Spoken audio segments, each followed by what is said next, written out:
The Bitcoin Group, the American original. For over the last 10 seconds, the sharpest Satoshis, the best Bitcoins, the hardest cryptocurrency talk. We'd like to welcome our panelists, Jimmy Song, Bitcoin developer.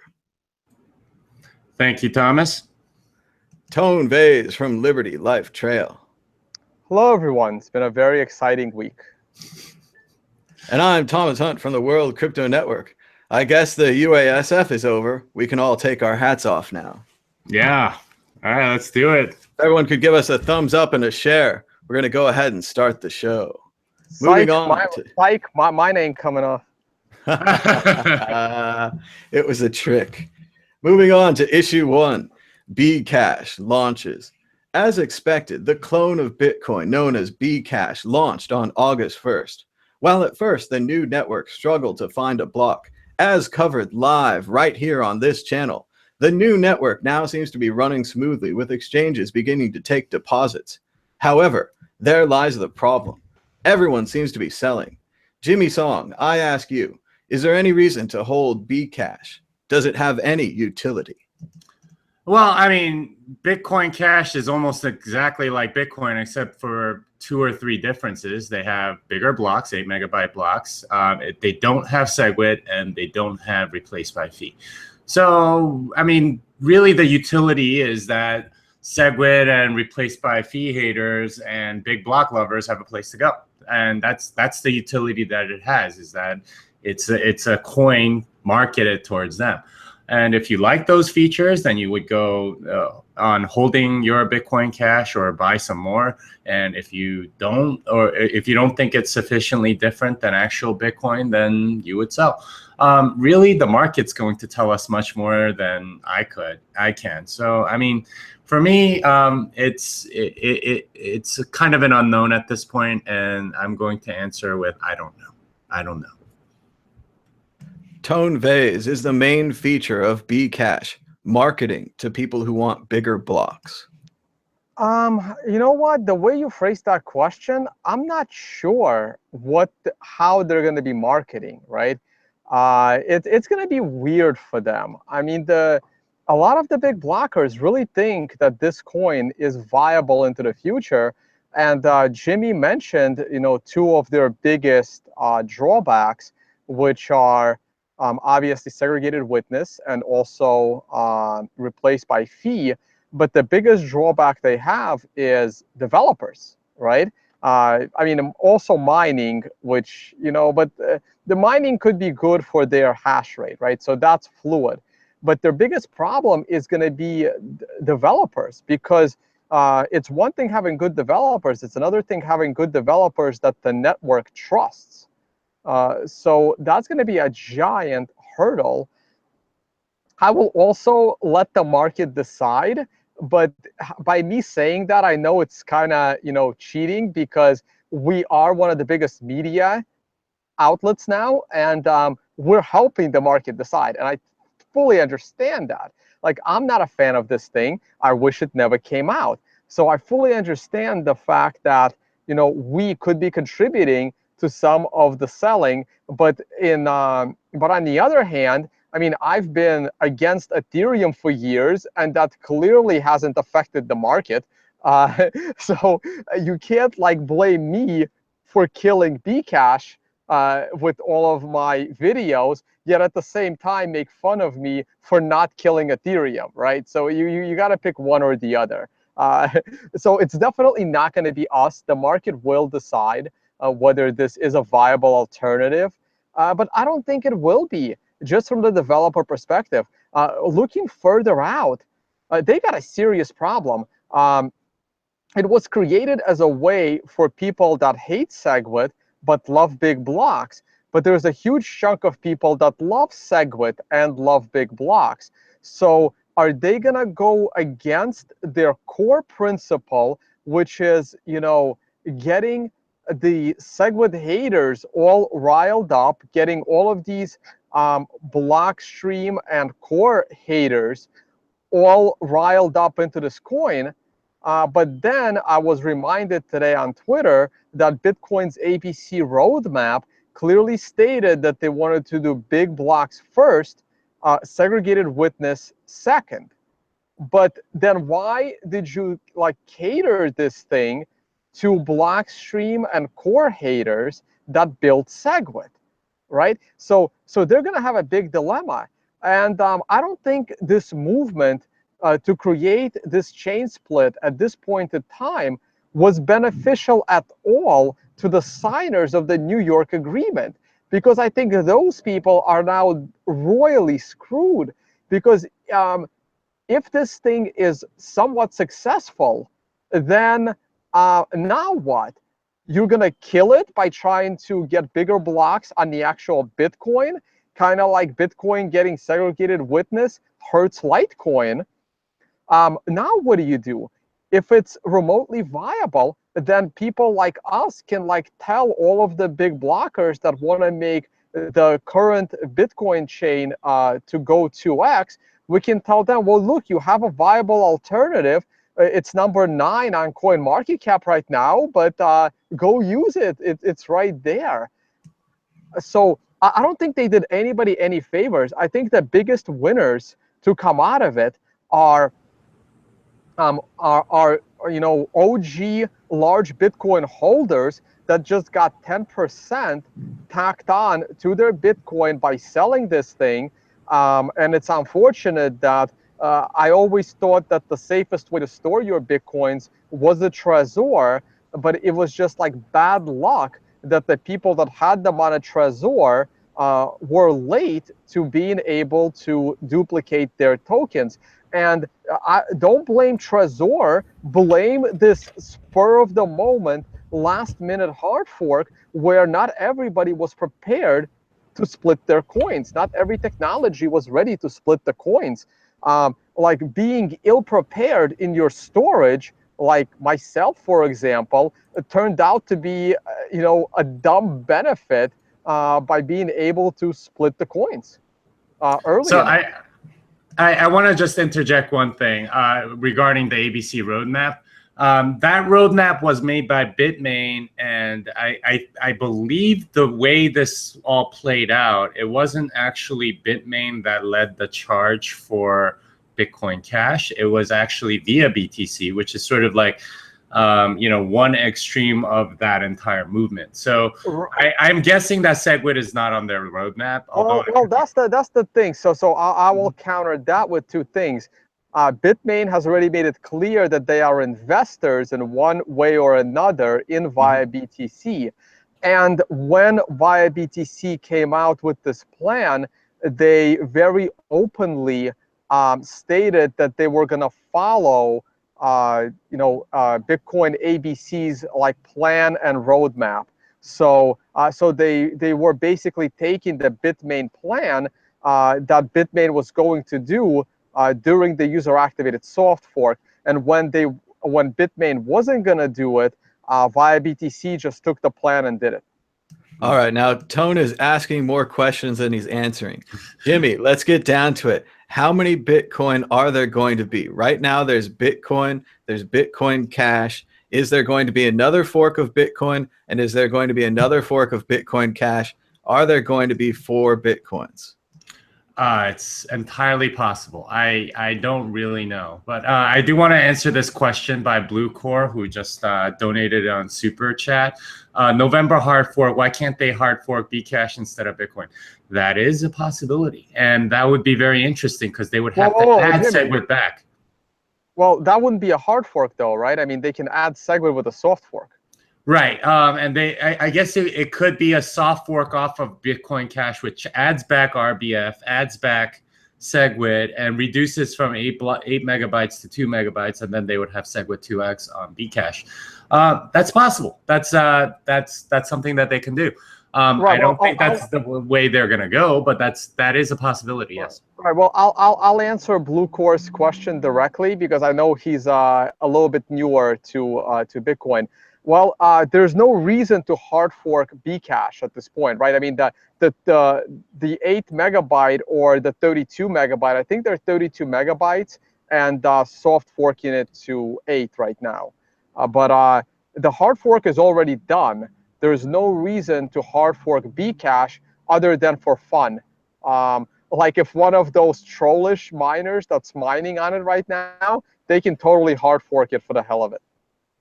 Right. I mean, a good reason for a hard fork might be to change the proof of work, or to add some other feature. They don't need to. They've already lowered the difficulty far enough. Oh yeah. No, but they can get attacked. You're right. So, yeah, you're right. So to get all of these trollish miners off of them, they may hard fork, but for the proof of work change. Agreed. Look, honestly, the people that did this. Here's my view on it, right? The people that that forked BCash, the biggest beneficiaries of BCash were large Bitcoin holders. So so these are the kinds of people I put in the proof of stake realm. These are the kinds of people that are more interested in making money for having money than straight up competition. So if there is a hard fork for BCash in the future, it would be some kind of a proof of stake thing, because right now, since all of the real Bitcoiners are selling this thing, there are going to be some monster BCash whales. And from what I know about the altcoin space over this time period, whenever you have a large a not very distributed token, those that hold the token now have a disproportionate advantage in announcing the rules, and they tend to come up with some bullshit reason as to why the token should go proof of stake or quasi proof of stake. This happened with Dash. This is happening with Ethereum. Steemit was proof of work for a month, and then it went proof of stake. So a lot of these people have so much incentive to just get richer without putting any work in.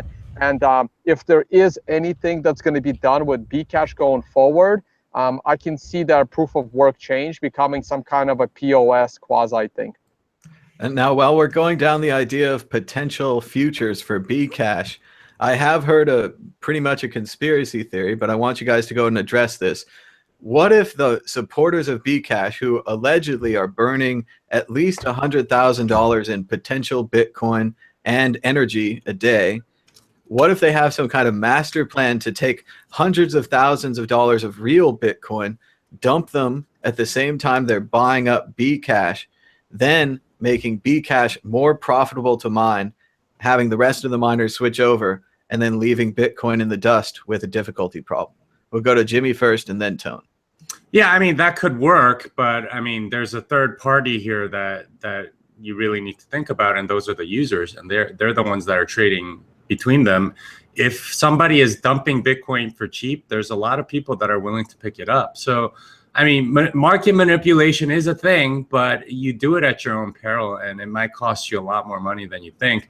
And you're kind of acting like a cartel at that point. And if you do it wrong, you can risk a lot. But that's certainly something that they can attempt. That is a bullet in their arsenal, and there's nothing stopping them from trying it. Not necessarily going to hit the target though.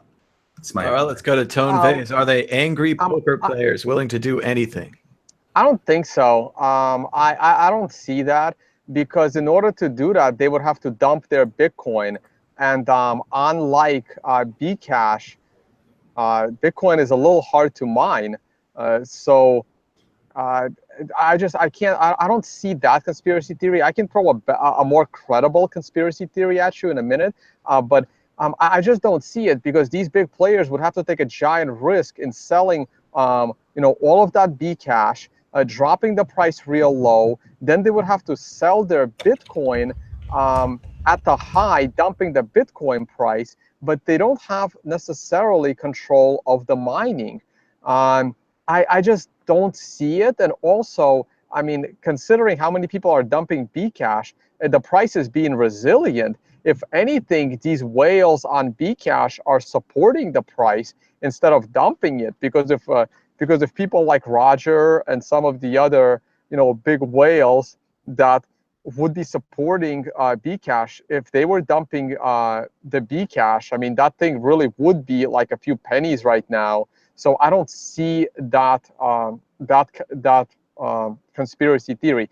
The more credible conspiracy theory, but still in the conspiracy theory realm, is that like China would consider using BCash as like their currency and try to get the Chinese people on it, and a company like Bitmain would all of a sudden have like a giant contract with the Chinese government, cutting off the spigot of Bitcoin mining equipment. Like basically, Bitmain would become Chinese nationalized, and they would switch over to BCash. They would kind of screw the Bitcoin network, not only by leaving the hash rate, like 20-30% of Bitcoin hash rate suddenly is gone, but also 70% of all mining equipment being created in the Bitcoin space also suddenly gone, because the Chinese government can basically cover this expense for Bitmain if they are simply a for-profit entity. Jihan would be a very rich man, and his company would basically become the biggest miner of BCash, creating security for BCash from other, national, like for example, his hash power on BCash would prevent BCash from being, 51% attacked from the Bitcoin network or other countries attacking BCash as a Chinese national currency. It would also be quasi-centralized, where you have one giant miner and one giant chip manufacturer. They could also distribute their mining equipment for BCash. Now, they wouldn't even need a proof of work change, right? They would simply be able to secure it. I think you see where I'm headed with this, right? A lot like Bitmain and the subsidiaries switch to BCash, and it becomes a quasi-Chinese and perhaps all of Asian digital currency. I can see that. I can see that as a more credible conspiracy theory, but still in the conspiracy theory realm. See, now that's a good conspiracy theory. Anything that leads to governments buying Bitcoin or even BCash could change the entire game instantly. And we've just got about 1,000 viewers. So thanks so much for everyone giving us a thumbs up and a share. Make sure to subscribe if it's your first time here. Thanks so much. We're going to move on to issue 2 shortly. But first, we have the exit question, force prediction. The price of BCash 3 months from now on the eve of the scheduled 2x hard fork. Jimmy Song. Still muted. Whoops, sorry about that, guys. I'm going to say 0.1 BTC, which is roughly what it's trading for, because that's the best guess I have. But in dollar terms, I think it's going to be closer to $400 or $500 by then. Tone Vase. I'm just going to divide that number by 10. So I'm going to say 0.01 Bitcoin, which would put it at around... I might be going away from my $5 prediction. I mean, it's going to be low. It's going to be low, guys. Probably 0.01 Bitcoin or lower. So that would put it somewhere about $50 and under. Hopefully, it will be at below my $5 mark. I'm terrible at predicting things, but I think there'll be more interest around the time of the hard fork. I'm going to go with $500. Stick it there with Jimmy. Issue 2, BTC-e Claims. While the U.S. government claims to have captured the operator of BTC-e, allegedly Alexander Vinnik, a Russian national arrested in Greece, the rest of the site operators continue to claim that they are in control of the site and that they will go back online or even begin issuing refunds soon. Tone Vase, who do you believe? Will BTC-e's former anonymous customers ever receive their funds? I honestly cannot speculate on that. I mean, I have no idea. I mean, we don't even know. There's still a debate. The authorities are saying that the guy that they arrested was involved in the creation of BTCE, like a co-founder. BTCE founders that have, fled, they're saying he was never involved in the creation of BTCE. It was just a very convenient platform for him to launder the money. Now, you guys know my views. I believe that the crime of money laundering is despicable. I think that money should be a person's property, and money laundering, the crime of money laundering is a made-up crime. It should not exist. Once you have the money, you should be able to do whatever you want with it. If you don't want someone catching the money, then you got to stop them from getting the money, right? So that's always been my view on regulation. So we don't even know that part. I mean, all we can do is hope that the founders of BTCE return the money. But I mean, this goes completely to their moral compass. I mean, these guys are totally anonymous, and if they ran away with this money, there is absolutely nothing stopping them. So if I was someone that lost money in BTCE, I would not be in a rush to criticize the BTCE founders or talk shit or piss them off in any way, shape, or form. Because the more angry you make those guys, the less likely you are of getting your money back. So if the community is fairly nice to them, there is it is somewhat possible they can get that money back. There's also a serious question of jurisdiction. No one knows if the FBI has the right to seize these Bitcoins. They could be held by someone in another country with different rights. Of course, you could say they were held for laundering. It's not as clear-cut as the Silk Road, where the FBI said, okay, all of these Bitcoins are drug Bitcoins, so we're seizing them all. Some of these BTC-e were just trading Bitcoins. Of course, questionable trading, perhaps. Let's go to Jimmy Song. Yeah, I'm going to go with the U.S. government and their seizing of BTCE on this one. And when the U.S. government seizes something, you are going to have a very hard time getting anything back. And they say possession is 9/10 of the law. Well, it's 10/10 of the blockchain. So if you don't possess it, you don't possess it. And this is why I've been telling everybody, don't leave your coins on an exchange or whatever. And you should have learned with Mt. Gox. You should have learned with a lot of these other exchanges. If you have them on exchanges, they are at risk. And that's kind of what happened here, right? Yeah, the domain's been seized. I really doubt that anyone gets anything for a long time. I see a Mt. Gox style like dragging out of this for many, many years. And if you get something, it won't be in Bitcoin. It'll be in US dollars or whatever currency equivalent that you have in your jurisdiction. I really can't see this happening. Jimmy. I mean, but we don't know how much Bitcoin was actually seized by the U.S. government. They might have only seized the hot wallet with like 5 or 10% of the deposits. Mm-hmm. Or that $160 million, whatever it was, like 60,000 Bitcoin or 20,000 Bitcoin, whatever that was, that Bitcoin being moved, we still don't know if those are the founders fleeing or those were the U.S. government seizure. From my understanding is those were the founders fleeing, and they're promising to eventually return it when they get their shit together, get some more OPSEC, maybe go to Antarctica or something where they can do this from. So we don't know how much money the government has seized. Sooner or later, the government will have an auction on it, or maybe the government has learned from the Silk Road seizure that perhaps you should hold on to the Bitcoin instead of auctioning it off.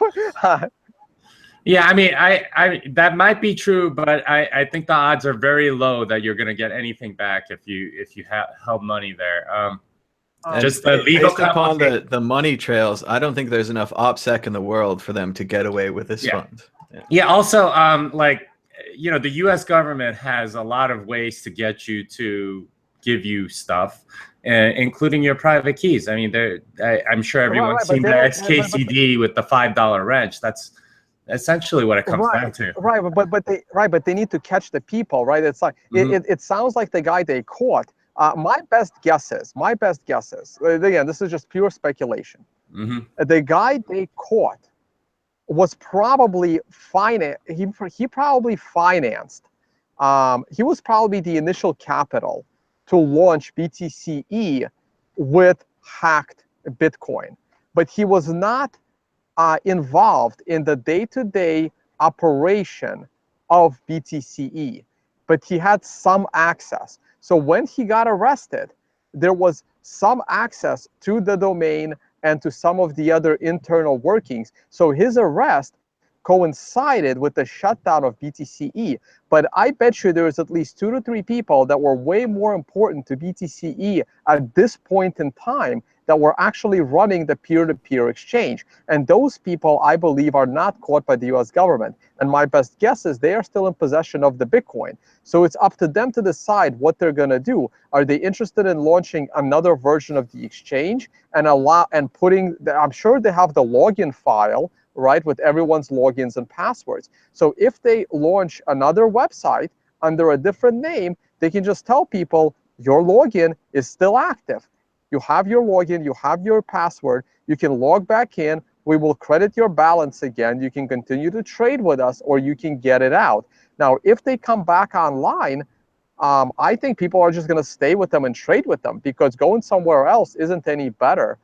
Another thing I will comment on is people are saying that, well, I was the smart one. I put my Bitcoin into Bittrex before the fork split, so I didn't have to wait for 20 confirmations. But the answer to that, and I guess I'll credit Adam Meister for answering it in my, what do you call it, Twitter feed. He said, well, Bittrex could have been BTCE. And it was same way. Oh, you get your Bitcoin on the exchange before the split, so they would do it for you. And then all of a sudden, the feds show up a few days before the hard fork, and boom, now all your Bitcoin is gone. So you never know. It's all basically luck of where your Bitcoin is. Well, so I'm gonna have to disagree with you on this one. I really doubt you're gonna see any Bitcoins if you had them on the exchange, even if those two people have the money and have the Bitcoins and are on the run from the U.S. government. What I think is going to happen is they're not going to open a new exchange. Why would they? They're gonna. There's so many ways in which you can dox yourself by setting up a business, and if the U.S. government knows where you are, they're gonna come and get your money. And why would you do that? You could either I mean, there aren't very good options for these guys, right? They can turn themselves in which case the U.S. government gets the money. They could try to start a business, in which case they're taking an enormous risk, just like getting caught, or being arrested, or having people dox them. Or I mean, there's so many ways in which you could lose all the Bitcoins that other people have deposited with you, or you could just run away and do whatever you want. But all of those options are not very good, right? Because like any way you slice it, either the U.S. government's gonna get it, or someone's gonna open yourself up to betrayal. There's just so many ways. No, Jimmy, I know, I'm with you there, and I'm not saying people are more likely to get their Bitcoin than not. What I'm saying is this is not exactly Mt. Gox, because in Mt. Gox you knew you weren't going to get it because there wasn't any Bitcoin to get because it got hacked, right?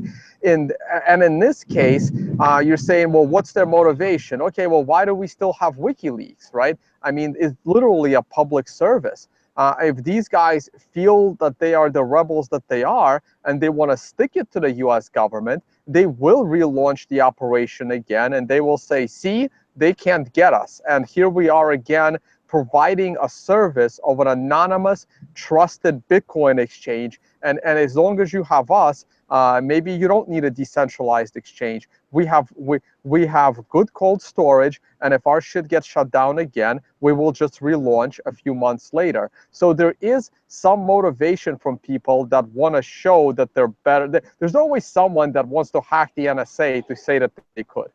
And there's always someone that wants to, spend 10 years with the government not able to get them. So people's motivations are different. But yeah, unlike WikiLeaks, you have 160 million reasons to walk away. Perhaps it could be like the Pirate Bay, where the website keeps running, although the administrators keep going to jail. So it's not that great. And I also want to say, with a lot of these early Bitcoin businesses, they're a lot like bars and saloons during Prohibition. They had to get the liquor from somewhere. So it's not going to be a surprise if we see more and more of them with ties to Silk Road or ties to BTC-e or early Bitcoin funding these businesses. It was the Wild West, and a lot of things happened. And here's one more. If BTCE does come back and they do prove that they are like the WikiLeaks and the Pirate Bay, that you can trust their anonymity, they can jack up the freaking fees to anything they want, because hackers and the WannaCry people and all of the the hacked and anonymous activity, they will know this is where they should go to launder that money. And I think that goes well into the exit question. BTC-e will be back online and serving refunds within 6 days, 6 weeks, or never? Jimmy Song. Never. And maybe as a part of an asset sale in 6 years or something like that, they can hand out the domain to somebody that might relaunch an exchange there. But I really can't see anybody getting anything out of this. And I would be shocked if they came back online. And if they did, I take everything back. And I would be very impressed with their dedication to their customers. Maybe, I would be very impressed. Let's just say that. All right, I think Tone's going to say never, and I'm going to say never, and we're moving on to issue 3. Issue 3, cloning Bitcoin. Well, we still can't say if BCash is a success or not. We can certainly say that there was a great deal of interest, with many Bitcoiners going to extreme lengths to access their private keys and sell their BCH.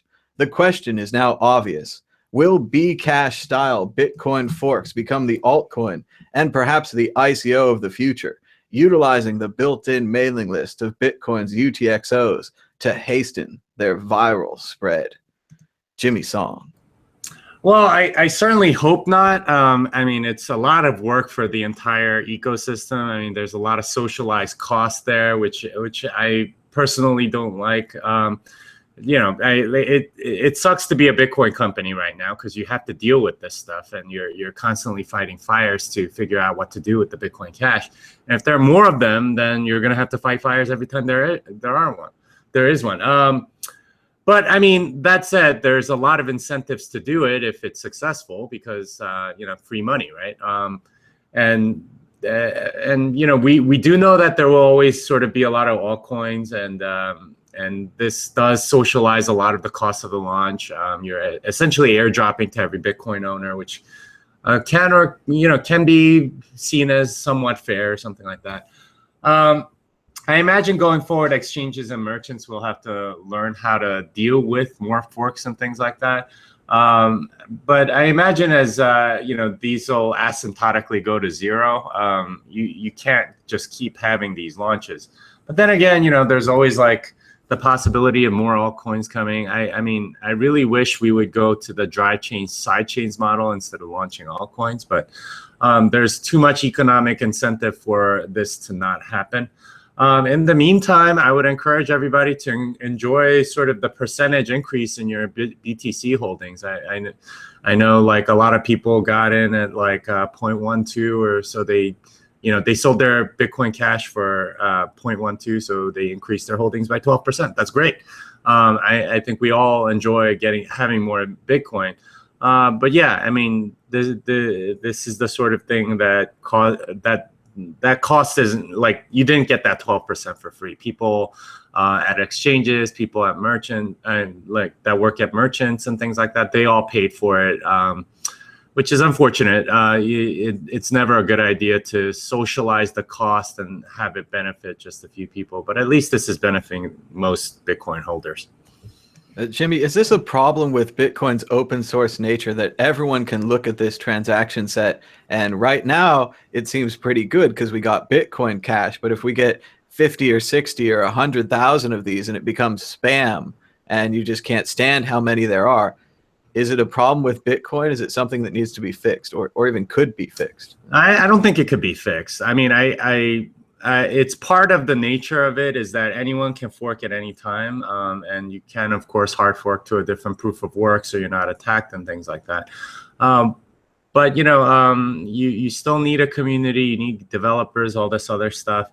Yeah, I mean, it's kind of hard to deal with. But, yeah, the market sort of needs to learn that lesson. And it hasn't been learned yet because this is our first one.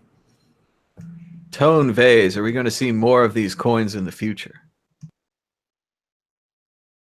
All right. I was answering people in the group chat. Oh, thank you for the donations. Some people have been very generous throughout the show. So thank you very much for that. Okay, so we are talking about this specific type of launch of an altcoin, right? As the main. So I got distracted there earlier as the topic began and the last topic ended. But so we're talking specifically about this style launch of allowing current Bitcoin holders as the airdrop to kick it off. Look, the first mover advantage. So if this is going to be a new way to start your altcoin, it will never be as big as this one. So if another one of these does happen, it will be nowhere near to the kind of, though I'm missing a word here, to the kind of hype that this one had. So there's no way you're getting 10 to 12% on your Bitcoin again. And that was a very good point that Jimmy made, that this cost will be socialized, right? I mean, when people sue Coinbase, I mean, there's going to be a lot, there's going to be fallout from this, right? I mean, Trezor might be in a little bit of trouble, right? I mean, I can see their numbers of sales of Trezors perhaps fall behind Ledgers because of this incident, and it's not the fault of Trezor. I mean, they just, they weren't technologically ready to deal with it, and that's unfortunate. So I thought this was a bit problematic to deal with it in this way.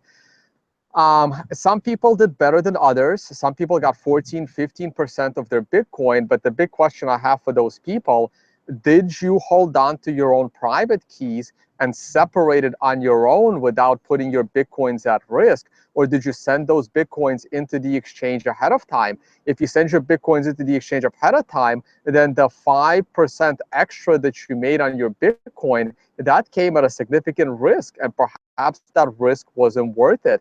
And if you didn't send them in ahead of time, where were your private keys? If they were in something like Airbits, you could have immediately split them. If they were in something like Trezor, which is a better cold storage, you weren't so lucky and you couldn't immediately split them, and you had to wait and get a lower price. So it all does even out. Everything is risk. And even those of us that were separating keys using Electron Cash, I mean, something could have gone horribly wrong there. I mean, we have at least one report of a guy sending me his Bitcoin instead of while trying to split it. I mean, there was so much risk involved in this. And the next time, this will not be such a hype machine. And I had no intention of splitting these coins. I mean, even on the first of the month, on the second of the month, I had no intention of splitting these coins. I thought this thing was just going to die out. And next time, everyone is going to be trying to split their coins, and it's going to be a complete dud. Now, in a way, it is. If there is a new altcoin model that's going to come out of it, I would say that the model is going to be to have Bitcoiners get into your coin without actually dumping the coin to do it. I can get very creative here, right? Like, for example, you can split your Bitcoin, but there are some kind of metrics where you can't sell the altcoin because of some kind of a weird mining structure, right? So basically, using the distributed nature of Bitcoin and the fact that Bitcoin isn't a security, get the Bitcoiners to have access to this altcoin, but not have the ability to actually profit from it for even, let's say, a year, something like Bitcoin, right? I'm just brainstorming here, and someone smarter will have to actually put it to paper. But what gave Bitcoin the advantage is the fact that Bitcoin spread around the world for free, because Bitcoin was free, right? Yeah, you had to spend money to mine it, but Bitcoins themselves had no value. That allowed it to be distributed. Now the challenge is, how do you distribute a digital asset without a value assigned to it? Because the moment there is value assigned to it, there is all these economic incentives. So if someone is creative enough to use the Bitcoin's distribution to get them into a token that will not have a monetary value for years, and I don't know how to do that, and I haven't thought about it enough, that could be some kind of a viable model to create actual global distribution of your token. But it needs to be done before the token has any value. Otherwise, Bitcoiners will immediately sell it to get more Bitcoin, and this model will not work.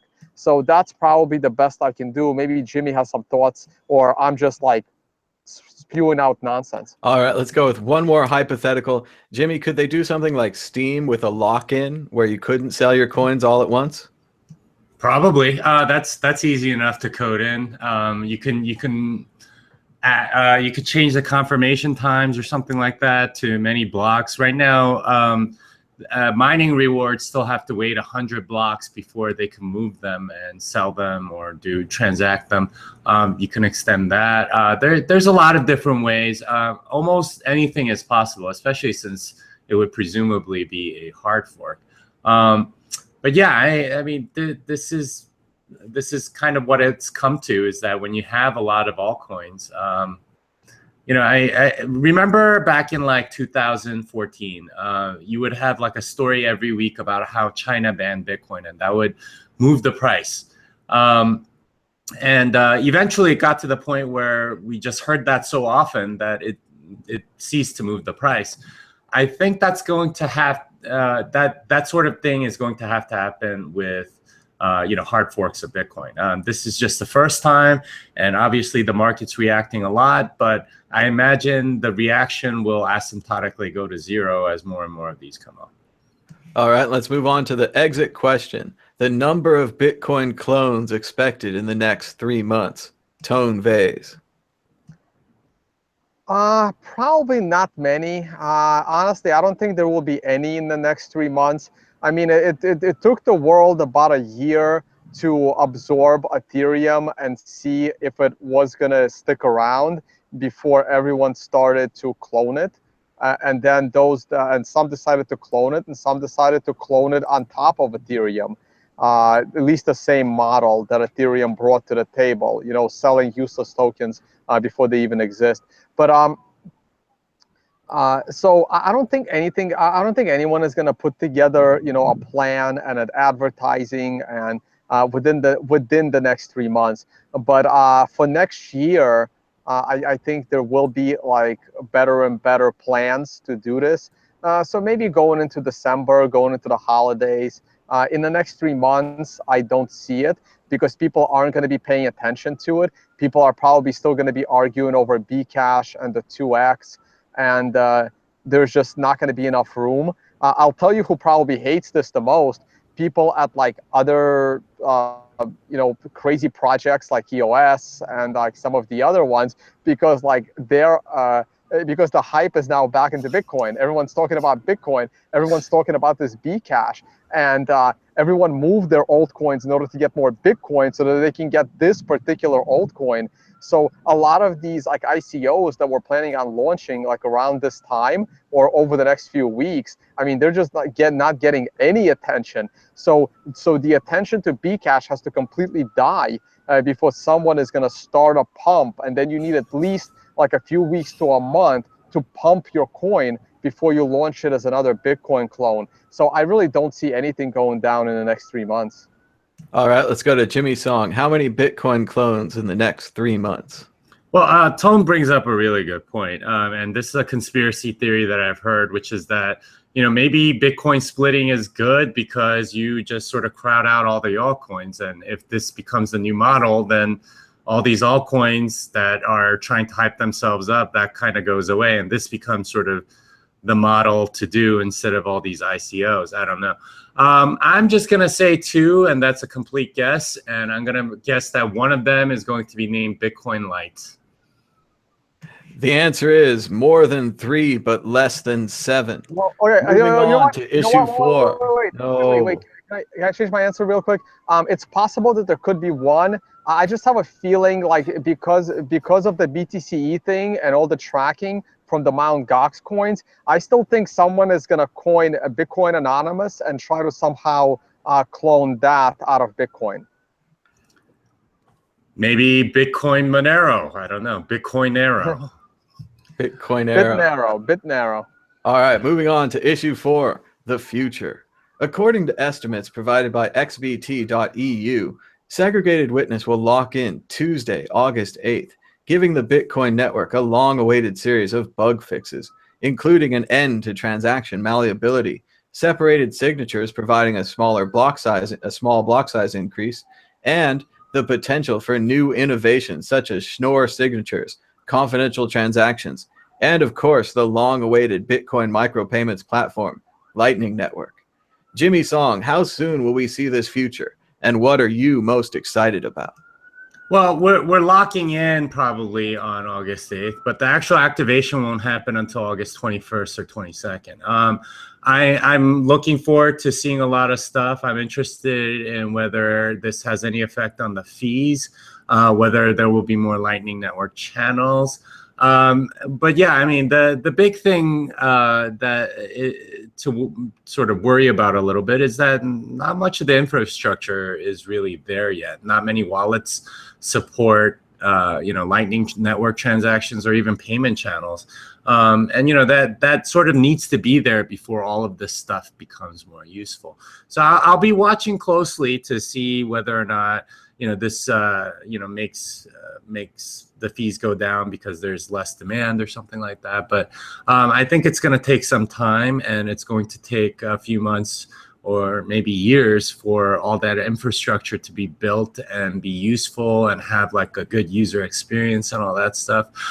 So I want to sort of tone down the hype a little bit around SegWit because people are sort of expecting it to be this magical thing, and it's not a magical thing. It's going to make it a little better, but it's not going to instantly make everything come to life.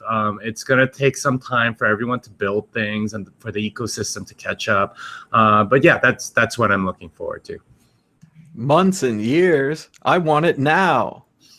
Tone Vase, can we get it now?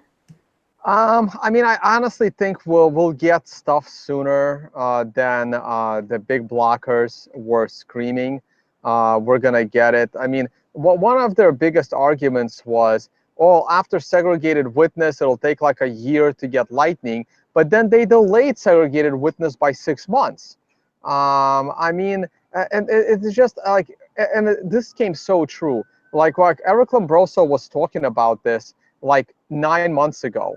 And I didn't even see it then, but I totally see it now.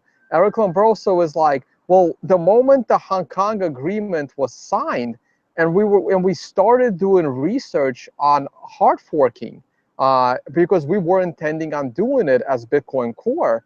He said all of a sudden, within weeks, there was this push for Bitcoin XT or Bitcoin Classic. I forgot. I think one of them came, or both of them came after. He's like, so the big blockers never even gave Core a chance to fully investigate a big hard forking, and they were already fighting for the big blocks. And look at what happened with the New York agreement.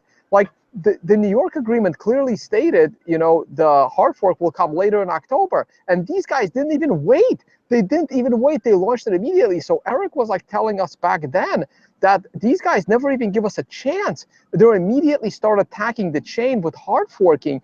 And I like witnessed it, and they pulled it off. They're a stupid hard fork. So like nothing is ever enough for them. They don't even give you a chance to do it. So I do think, I don't know if Lightning Network is going to be a savior. I don't know how good it's going to be.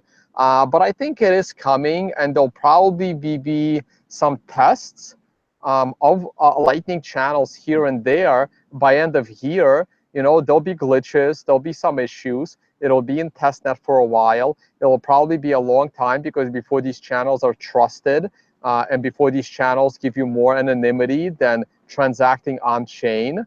But I am looking forward to it, and I'm not, my tech skills, my developer skills aren't good enough to really answer. Once this BCash nonsense goes away, I will start reading and listening to the people with more advanced abilities to read code, and I'm gonna see what they say. And to some other haters out there, I don't blindly follow core developers. I mean, I was following Luke Dash Jr. on this one with the user-activated soft fork over Gregory Maxwell. Next time there is one of these debates, I may be following Gregory Maxwell more than I'm following Luke Dash Jr.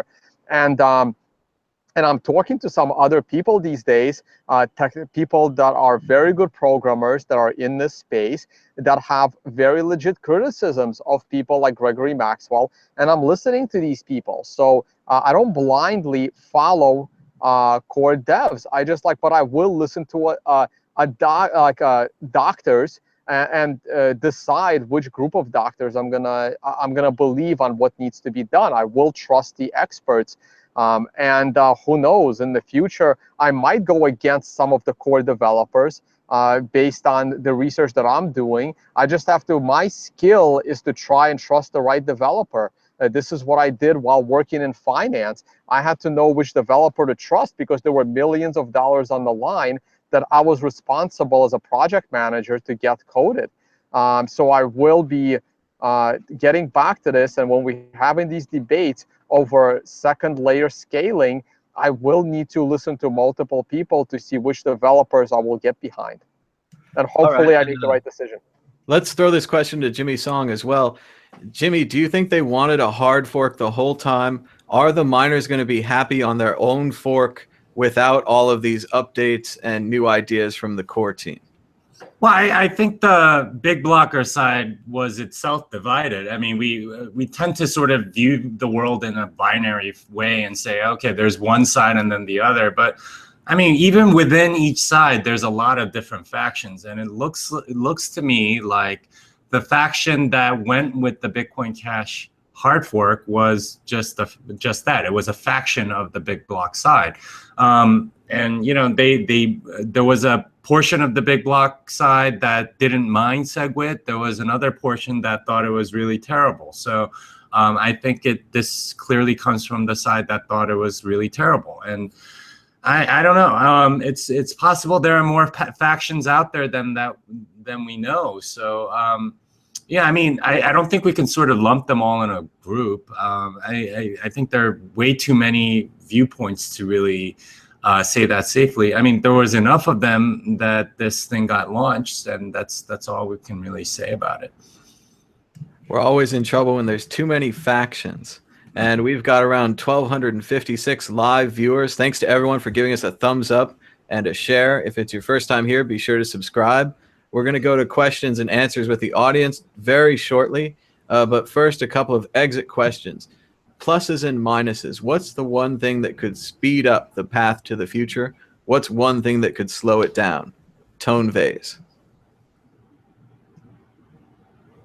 Sorry, didn't realize I was going to be first on this one. Okay, so I guess let's do slow it down. I mean, the slow it down, if BCash actually gets sufficient hash power and the hash power starts to split. That was always my vision for Ethereum versus Ethereum Classic, that the hash power would literally split and it would be 50-50, and there would be full equilibrium in both the price and the hash power until Ethereum tries to go proof of stake, which would have even been difficult under that model. It's even more difficult under the current model where Ethereum has all the hash power between the two. So the worst case scenario is BCash picking up mining power to make it 50-50 with Bitcoin. And then once again, there's this power struggle of which one is Bitcoin. But I don't see this happening. I'm 99.9% certain that is not going to happen. But that is the worst case scenario. It's really hard for me to think of bad things coming out of this BCash. In hindsight, as much as all the hate I was spewing on this thing and hoping that it never happened, I think in the long run, this hard fork will potentially do more good than harm to the Bitcoin network. First of all, it took some of the, like if Ethereum didn't take enough stupid off of the Bitcoin realm, BCash has taken a lot of the rest of the stupid that remained with Bitcoin and didn't go to Ethereum. So they got some of that on their chain. I think this BCash chain, no matter where the B chain goes, again, unless it starts to pick up significant hash rate, which I do not believe that it will. So as long as it's a viable, actually, whether it is or isn't a living, breathing chain come November, I think it'll make our argument as to why the 2x of the SegWit 2x agreement should be totally ignored. People are happy that they just increased their Bitcoin net worth by 10 to 15%. I feel bad for the people that couldn't split their coins. So I think at the end it's going to do more good than harm. So that's my current view on it. And if you asked me 3 days ago, I would not have said this. All right, let's go to Jimmy Song. Pluses and minuses. What could slow it down? What could speed it up? Well, I gave a lot of the minuses earlier. I gave the bad news about how SegWit's going to be kind of slow to adopt, and everything's going to take a lot longer than people think. Well, I want to give. But that's unrelated, right? But that's unrelated to this BCash nonsense. Other than the BCash nonsense has probably kept our core developers from working and dealing with bullshit. Well, I think the topic currently is about SegWit. No, I thought we were sort of past talking about BCash. Or did I misunderstand the question? I think everything's about BCash right now. Well, so let me talk about SegWit, because I do want to talk about SegWit. And the bad news is that it's going to take a while. The good news is that there's a lot of opportunity. Right? The infrastructure is very lacking. And that means that there is a lot of opportunity for entrepreneurs to make this infrastructure happen. And that means that we're going to need a lot more developers, a lot more entrepreneurs, a lot more people that are interested in this stuff to find new applications for all of these new technologies that we're getting. And that to me is really the engine that makes Bitcoin go, is the individual and the entrepreneur in this community. They're the ones that create new things and make it more useful and make it more interesting. And that's, I think, what will ultimately help speed things towards a future where we're all using Bitcoin. But in order to get there, it's going to be there's going to have to be people that are willing to invest their blood, sweat, and tears.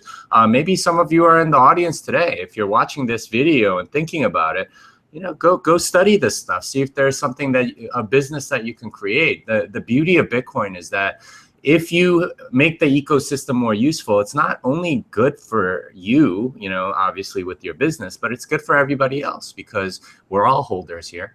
And we're going to, get more utility out of our Bitcoin through a higher price. And my plus would be adoption. What we need is more adoption. We need more people using Bitcoin, learning how to use Bitcoin, and even just practicing sending Bitcoin around. The more you use it, the more comfortable you are with it, and the more ready you are to use it in the future. All right, well, this ends the normal part of the show. We're now going to do some questions from the audience. They've been scrolling by very fast. Let's see, we've got one from Dunster. He says, how many coins are based on the 2009 Genesis block? And we'd have to say Bitcoin, maybe you'd say Namecoin, and now we would say this Bitcoin Cash. No, clams, clams. Don't forget clams. Don't forget clams. Wait, what about clams? Well, no, clams. You can go get your clams, man. You can. That was a Bitcoin hard fork. That was the clams. No. They utilize the blockchains from Bitcoin, Litecoin, and Dogecoin to do an airdrop, and it's based on how many addresses that you had that were a non-trivial amount on all of those chains combined. So it's not really a hard fork of Bitcoin per se. It was just a way to distribute clams in a, I guess, semi-fair way. I think there's something new like Electrum or Electron or something. So what you're saying is so clams was ahead of its time. No, there's been a lot of airdrops on altcoins. I mean, it started. I remember when Ripple started, they were just like giving out 10,000 Ripple to anyone that had a Bitcoin Talk account. And yeah, I took mine and sold it right away. Right? Those aren't on a blockchain. Come on, you can't give out things based on that. That's what they did. There were a lot of others like that too. Hey Thomas, can I answer? While it's in my head, there was another audience question. Go ahead. So someone asked, Jimmy, you talked about the big blockers that hate SegWit versus the big blockers that like SegWit. So someone asked, what is it specific about the big blockers that hate SegWit? And my answer to that is a lot of the big blockers that hate SegWit, it's not that they hate SegWit, is that they hate the people that were responsible for writing the SegWit code, whether they've been convinced into a conspiracy theory that Blockstream is responsible for like all core development, and Blockstream is somehow, you know, controlled by the powers that be in the banking sector. These are complete ridiculous theories. For starters, Blockstream maybe contributes 5 to 10% of core development. Second, one of the money when Blockstream raised funds, one of the companies that helped contribute funds is AXA, which is an insurance company out of Europe. And just because one insurance company gave some money to a company that does some core development, people see that as, you know, evil Wall Street, complete takeover of Bitcoin, which is completely ridiculous. So yeah, I think the biggest hate for SegWit comes from the fact that people were convinced that there was these overlords programming it. Well, I think even that was like separated into two factions. There were people that questioned the motivations of the people that were writing SegWit, like you said. And then there were some others that were saying, hey, this is a little too complicated and we could do it more cleanly with a hard fork. And then even among those, there were other ways in which you can do a hard fork SegWit and things like that. So, I mean, like there are factions within factions within factions within factions. And I like it's really hard to tell though, and this is why governance can be very, very difficult. Okay, we're seeing lots of questions in the chat. Is Bitcoin in a bubble? Go to Tone and then Jimmy. I don't think so. I don't think Bitcoin is in a bubble at all. I mean, altcoins are in a bubble. I think Ethereum bubble is deflating. I just don't see Bitcoin at a bubble on several factors. One, using the logarithmic chart, which is what everyone uses when it comes to Bitcoin, the recent price rise was not bigger in percentage terms than the previous rises that caused the big drops. Second, bubbles don't end the way we are now. You usually only get like 1 day or a few hours to exit at the top. And not only did we make it back to the top of 2,900, we're flirting with it for like a week now. So bubbles do not give you this many chances to exit. So I think a big pump in Bitcoin is way more likely than a big drop. But black swans, and this is, by the way, I am excluding a black swan technological bug. Like that's, I'm just talking about a natural bubble. Like there wasn't a bug that caused the .com crisis. There wasn't a bug that caused the 2008, you know, financial crisis in real estate, right? So without ignoring the fact that there could be like a Bitcoin bug that, you know, makes people lose confidence in Bitcoin, just from a natural progression, like a 2013 style progression, and even that one had a bit of a bug because Mt. Gox going down, Bitcoin price was a bit of a black swan event that caused the popping of that bubble. So some bubbles end on a black swan, and some bubbles just end because they end. Right now, if the Bitcoin crashes, it's going to be a black swan. It's not going to be like a normal 2002 style. Everyone just bought and no one left to buy, and people realize the stupidity in it. All right, Jimmy, are we in a bubble? Yeah. I wish I knew more about economics so I can answer them more intelligently. I mean, bubbles are the result of boom and bust cycles. Are we in a boom cycle right now? I don't know. Probably, maybe, possibly, maybe not. I don't know. It really depends on how you define things, and most of the time I found that you can only really know in retrospect and not during. So, I mean, if I were a prophet, I could tell you, except I'm not one, so I don't know. That's yeah, it's an unsatisfying answer, but that's the best one I can give. All right, we've got another question for Jimmy. If the miners wanted 8 megabyte blocks, why are they not mining BCH? And is it possible that they'll change their mind in the near future? Maybe BTC will swap places with BCH? Should we be holding both just in case?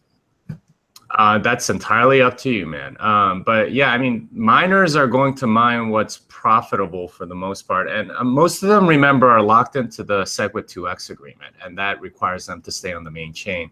And, you know, I think via BTC is the one pool, one miner that sort of violated that agreement. And I think everyone sort of realizes that, and that they're not really going to follow through on SegWit2x. But I mean, they're sort of holding to their agreement, but it helps that it's also in their financial interest to do so. It would have been really interesting if we had another 6 difficulty adjustments downward, where it would have been about 14.5 times easier to mine on Bitcoin Cash. And then it would have been, you know, and assuming that the price stayed at around 0.1 Bitcoin, then you would have had some miners that would have been waffling because it would have been more profitable to mine on Bitcoin Cash. I actually have a story on why that probably won't happen on CoinDesk that I published a few hours ago, if you want to take a look at why a miner might want to mine on Bitcoin Cash even if they don't like it. And it's to prevent that sort of scenario. All right, we've got a question for Tone. Wait, can I just answer? I just answer real quick. So, Jimmy, I have to disagree with you on the fact that the miners are locked into the New York agreement. They're not locked into anything. I mean, clearly, some of the people that signed that agreement were very eager to do this hard fork. So I'm not gonna go that far. I will mention ASIC boost.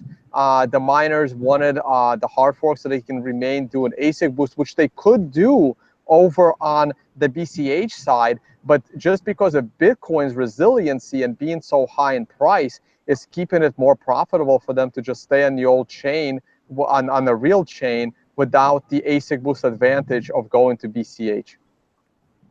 All right, we've got another question from the chat. They just want to know generally, why does it feel like it's everyone against China? Is this just a false belief, or is China maybe causing this belief?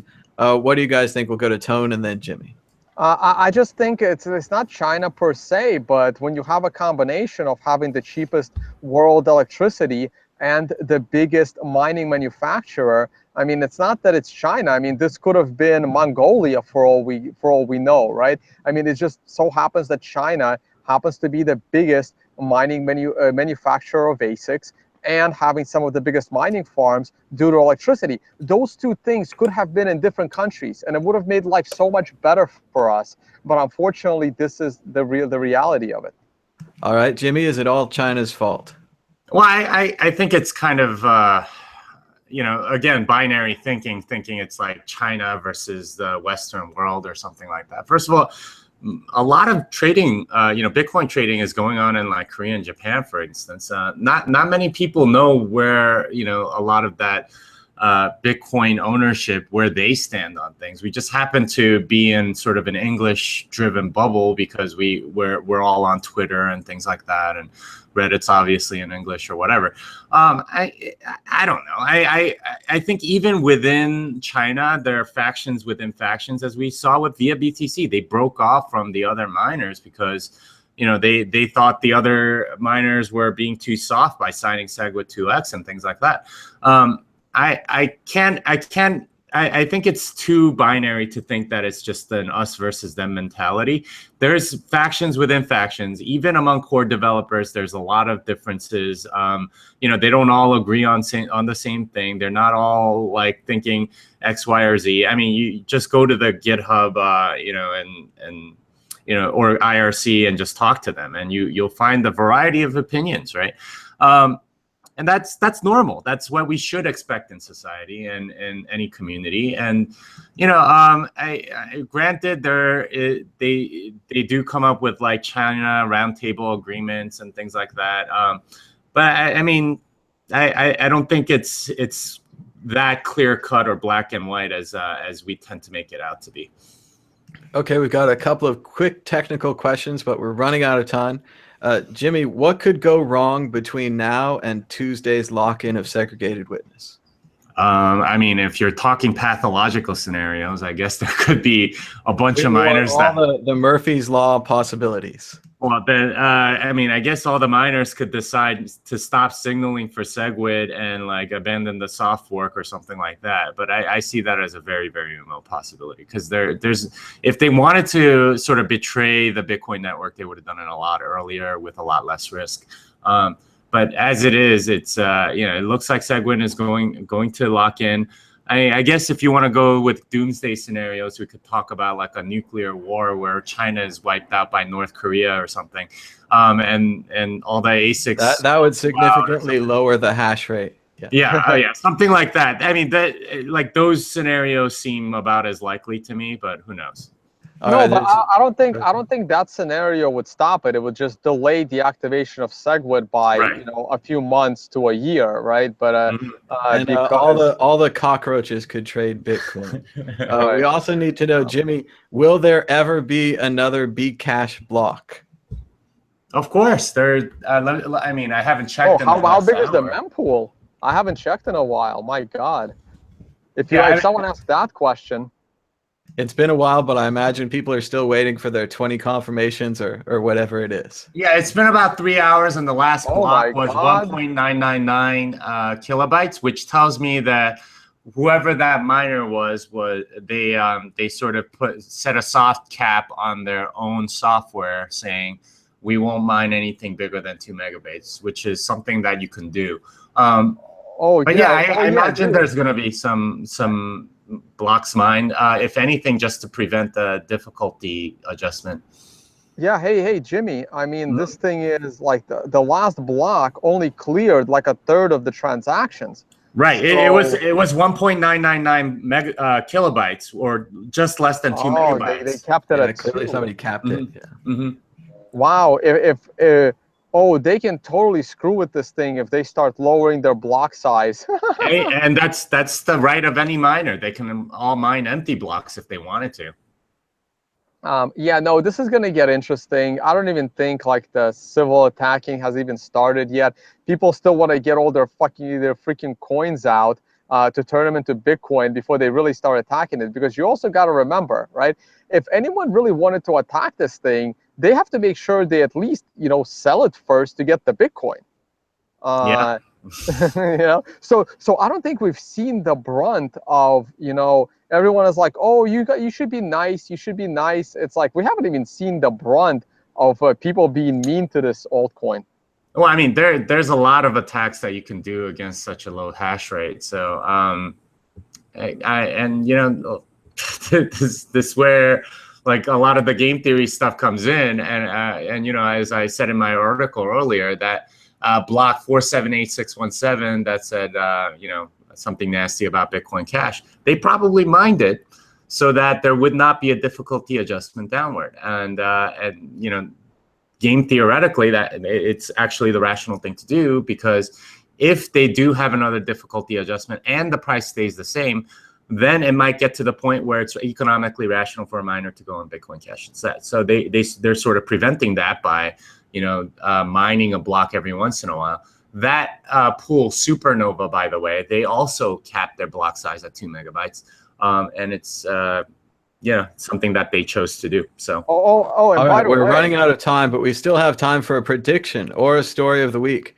Tone Vay's prediction or story of the week. I'm going to go with the Bitcoin price. I think the Bitcoin price is getting ready to pop. I mean, we've hung around this 2850. I'm not even sure where the price is right now. I took a little break from looking at it. It looks like we're pulling back down a little bit to 2825.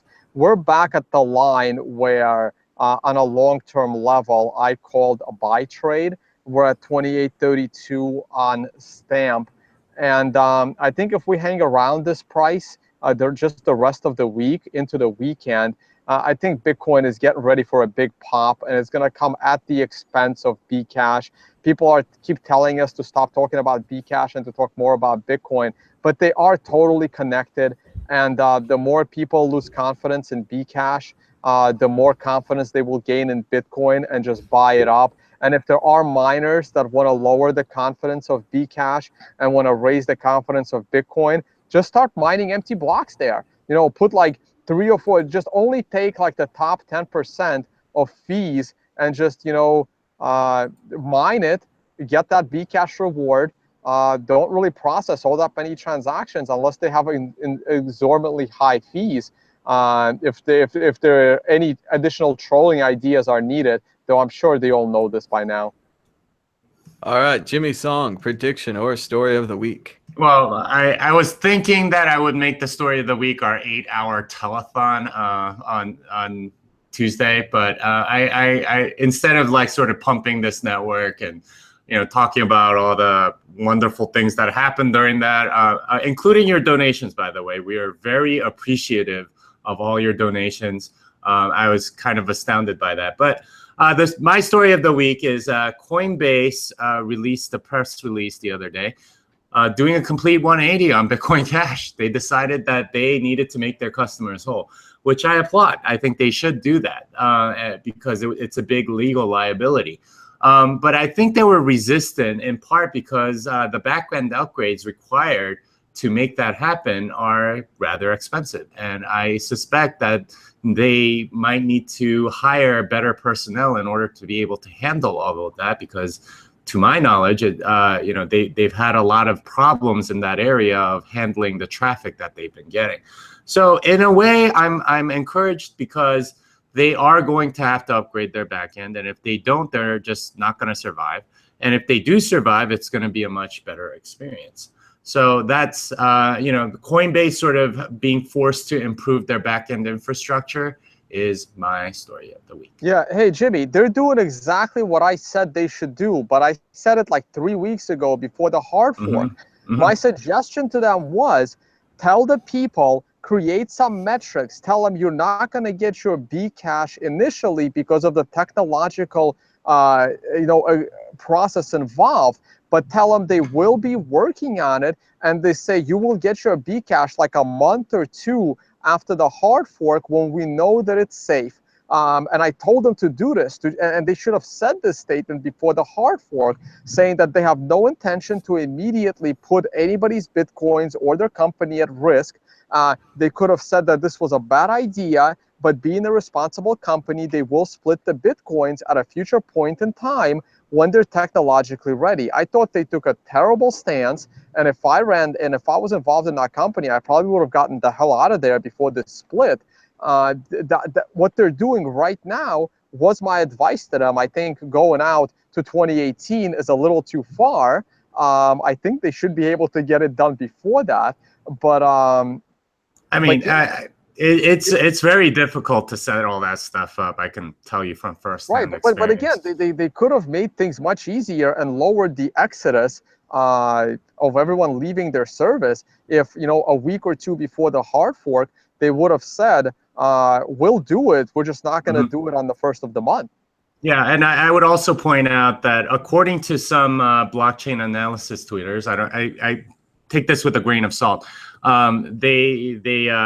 They think that Coinbase has had to move about $1 billion worth of Bitcoins from cold storage from all the people that were taking Bitcoins out of their service as a result of not making the statement that you said, Tone, because they were afraid of not getting their Bitcoin. Let's face it, this was a disastrous decision which caused their customers to withdraw their funds, lose their faith, and line up for a class action lawsuit. Not giving these people their funds was a guaranteed class action lawsuit. Even still, with the delay to January and the general tone of incompetence, you have to say there's a potential class action lawsuit on the lost value of these funds for all the time it took to give them to them. So all around bad moves. It's penny wise and pound foolish. Absolutely. At the least, they could have informed the world that they're moving Bitcoins out of cold storage. Like, I had to guess that that's what was happening. You want to be very careful with that cold storage. You don't want to just keep it under the cat and tell everybody about it. There's a lot of potential problems. So. Yeah, I mean, I think your guess was correct, and I think there's a Twitter account, Blocks here, that sort of analyzes these things. Again, I don't know if it's true or not, but that's the rumor, is that they moved like $1 billion worth of Bitcoins from cold storage because there were enough people that were asking for their Bitcoins to come out of Coinbase, largely because of Bitcoin Cash. They were afraid they weren't going to get it. So it also once again hurts their recommendability. When you say to your friend, "Oh, you have your Bitcoin in Coinbase," and you have to say, sad face, "You don't get any free money this week." and nobody's happy about this. This was a bad decision. But that said, I mean, they do seem to be improving, and they made the right decision with Bitcoin Cash, and hopefully that means that their backend servers and everything else that's connected to that improve, right? And they'll get some site reliability engineers and all this other stuff to make sure this works properly, and that's hopefully I mean, that's good for the ecosystem, frankly, if they do a good job, because that'll bring in more people, that'll make the price rise and everything else. I will say that, I mean, this probably goes to an earlier question. Incompetence also really worked out this week, and I'm hoping that is not going to continue to be the norm. Like, the worse you treated your Bitcoins before the hard fork, the more Bitcoins you have now, right? Like, if you did the stupid move of sending it to via BTC before the hard fork, which was like scary and dangerous as hell, you were financially rewarded. If you did not have proper safety of your Bitcoins, like even, you know, yours truly right here, by not having most of them inside of a Trezor, you also benefited. Like, incompetence really won. And meanwhile, Coinbase, which has been amazingly secure in storing your Bitcoin, got absolutely clobbered by this, right? Like, so I would say that, yeah, I mean, I would expect nothing less from the Bitcoin ecosystem. Well, I mean, what you call incompetence, I think for a lot of people, it was just sort of a calculated risk. And, yeah, you know, I shouldn't say incompetence. Maybe laziness. I probably used the bad word, but yeah, like risk definitely. The risk was worth the reward over the last couple of weeks. All right, and my story of the week is most definitely you. The audience is the story of the week. Thanks so much for joining us for the live stream the other day where we went 8 hours. It was so much fun. We had all the super chats and the donations, and just thanks for giving us a thumbs up and a share. Thanks for subscribing. We've been doing the daily news for about a month now, and we're getting an incredible response. We're back here every morning around 8 a.m. Pacific time doing the daily news, even on the weekends, because as you know, Bitcoin never sleeps, takes no holidays, and takes no time off. But we're running out of time. We have nothing left but time, but to show the QR code one more time. If you'd like to send us a small donation, you can pause the video and send us a donation. Otherwise, we have 1,331 live viewers. That's very cool. Almost 1,337. But thank you so much for watching. We're out of time. Until next time, bye-bye.